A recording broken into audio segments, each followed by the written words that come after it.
So this is the last video of the year. Yeah. This year I really did my all. I tried to post as consistently as I could. Did not start out at the beginning of the year, but when I did start posting, I didn't stop. So I'm proud of myself because of that. I wanted to do this last video of 2024 talking about how you can move your body and not hate every second of it, because I know 2025, it's a new year, new goals, new motivation that is probably going to run out by February or March. Let's be honest with ourselves. I guess I don't want 2025 to be the same for people that want to set goals and actually change. I think I've figured it out for myself. In past years, I have been one of those people that set goals and then they never do it. In 2024, I was finally able to break off from that cycle. And so here I am, just sharing some tips and trying to help out other people. These are my tips to implement movement into your days that you can keep up during your whole life. Even though I'm in my 20s, so I haven't been doing this my whole life. But hopefully you can do this your whole life. And me too. First things first, I'm the realist. Moving your body first thing in the morning. Whatever movement means to you, whether that is stretching, whether that is taking a walk, going on a run, whatever it is to you, it doesn't have to be straight up running or something. It can be as simple as just stretching, Getting some sunlight. I know some people like me wake up before the sun is out. Some people live in places where the sun doesn't want to fucking come out, so I know it's not easy for everyone, but just general tips. I can't be specific for everyone. Another very important tip is to find a sport that you really enjoy playing. So whatever sport you like to do, whether that is swimming, whether that is tennis, paddle, I think it's very popular now, running, whatever sport it is, basketball, whatever. If you enjoy doing that, it's just gonna be way easier for you and you're actually going to want to continue doing it. You're not gonna drop it after 2 months or in the middle of the year. Another tip is just implementing 20 to 30 minutes of weightlifting 3 to 4 days a week. I know people work multiple jobs. Some people study too. Some people have 2 jobs. I know it's not a one size fits all, but the benefits of weightlifting are so overwhelming to everyone. It doesn't matter if you're a man, a woman, if you're young, if you're elderly. The benefits are so overwhelming. Like, it helps your bones, it helps your blood sugar, it helps your brain, it helps in every aspect of your life. And I know, especially because my mom works a lot and she has very little time in her week. She comes home very tired, but I really try to push her to go weightlifting because she is pre-diabetic. So whenever she doesn't exercise, her blood sugar levels are very elevated. And just a week after she goes to the gym consistently 3 to 4 days, 20 to 30 minutes, it doesn't have to be an hour, her blood sugar levels plummet. Like, they go way down. I know this is like, what's it called when information is like not backed by science but by experience. But yeah, I know I'm telling you a story, but it is backed by science. So please weightlift if you can 3 to 4 days a week. 20 to 30 minutes, 3 to 4 exercises, compound movements. If you're a guy, don't skip leg day. And if you're a girl, don't skip upper body day. I know it's like the stereotype of like guys hating leg day and girls hating upper body days, but it is so important to be strong. Overall, weightlifting is not something that you are going to regret doing when you're older. I can guarantee you that. Another very important thing is easy cardio, whether that is taking a brisk walk, cycling, the spinning classes. I love those. Maybe you like to run, who knows? Cardio is important for your health. I know some professional weightlifters hate doing cardio. They're like, fuck, now I'm gonna lose my muscle. But for us regular people that are not going to bodybuilding competitions, cardio is important. Another tip I want to give you is to not focus on the number of steps that you take every single day, but to see the average in your week. Because I know some people have desk jobs, so sometimes during the weekdays you don't walk that much, but maybe in the weekends you do. So I know people try to focus on the 10,000 steps per day, but maybe throughout the weekdays you walk 7,000 steps per day, and on the weekends maybe you can walk 12,000 steps. Try to not put a lot of pressure on yourself, especially during the weekdays when you're overworked, when you're tired. Don't try to make movement a punishment. Try to see it as a privilege. So remember, this is for the rest of your life,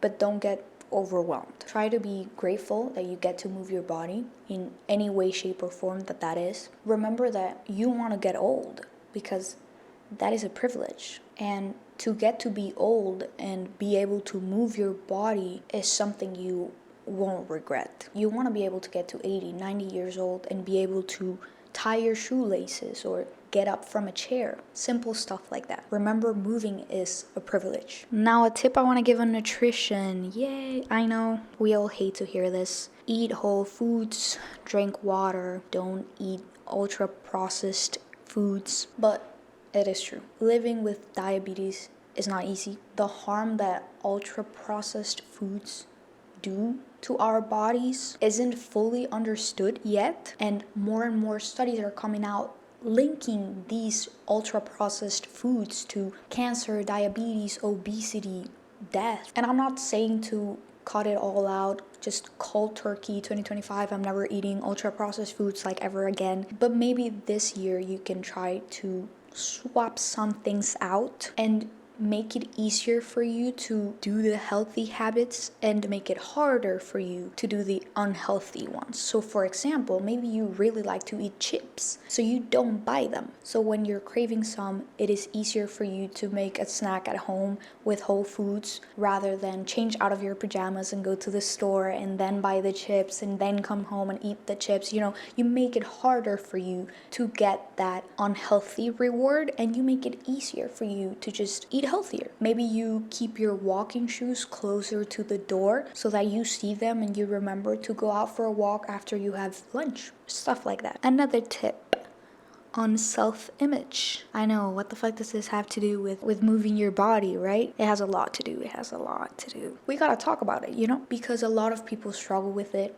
including myself. And what I have noticed really helps me is to focus on how I feel rather than how I look. If you exercise to punish yourself for how you look or because you hate your body, nothing you do will help you. You can get abs and you're still gonna hate yourself, or you can even not get the abs because you're so unmotivated to go work out because your goal sucks. That happened to me. I had a goal of looking skinny for my graduation party, so I wanted to look skinny on all the pictures. Yeah. Shitty ass goal. And a month before my graduation party, my motivation ran dry. I started to think fuck it, I'm already skinny enough. It doesn't matter, or I'm still gonna look fat as fuck in my pictures. Who fucking cares? I'm just not gonna be in any picture. And I went from restricting a bunch to binge eating, just eating everything on site. And I look so bloated on my graduation pictures, which is who the fuck cares, But the feeling that I associate those pictures with is a me that was so tired, so angry, so hateful.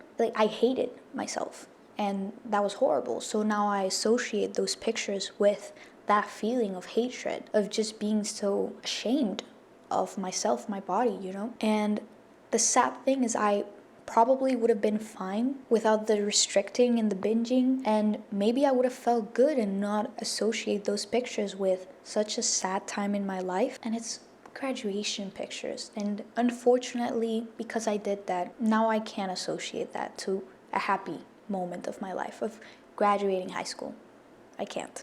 So I recommend you to move your body for the right reasons, to eat nutritiously for the right reasons, for your health, for your mental health, for how you physically feel, but not how you physically look. The moment that I started to focus on my health and my goals were tangible, so for example, being able to run without being out of breath, my mindset changed to this is forever, and I'm so lucky for that. And that is the moment in which I could do anything I set my mind to.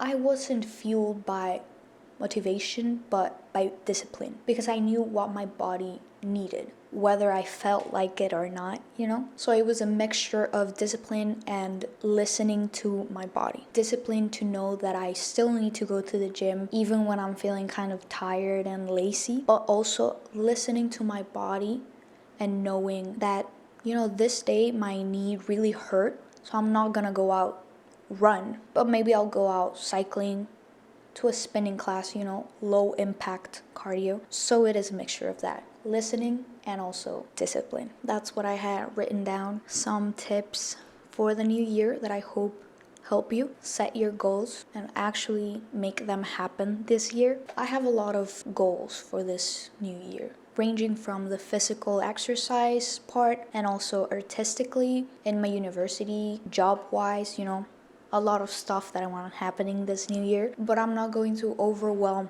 myself with all of this in January, because I know it's very easy to do that and then get very overwhelmed and drop it all. This year I'm gonna implement the seasons approach and really focus on one of my goals for a couple of months and then letting that go and focusing on another goal for a couple of months and just doing that over and over again, taking it slowly and trying to be thankful throughout all of it, because I am able to do all of this because of my parents, because of my friends, my support system, you guys. I hope 2024 ends amazingly for all of you and that 2025 is even better. And if 2024 was really not that good, that's okay.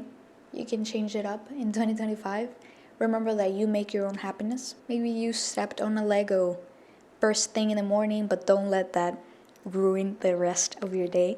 That's what I'm trying to say. I am very thankful that for me 2024 was a really good year and I love where I live. I'm very thankful for the friends I've made this year. I'm really happy and I hope everyone that is watching this is also very happy. Happy New Year's. Bye. Yeah. That's a long ass video, sorry.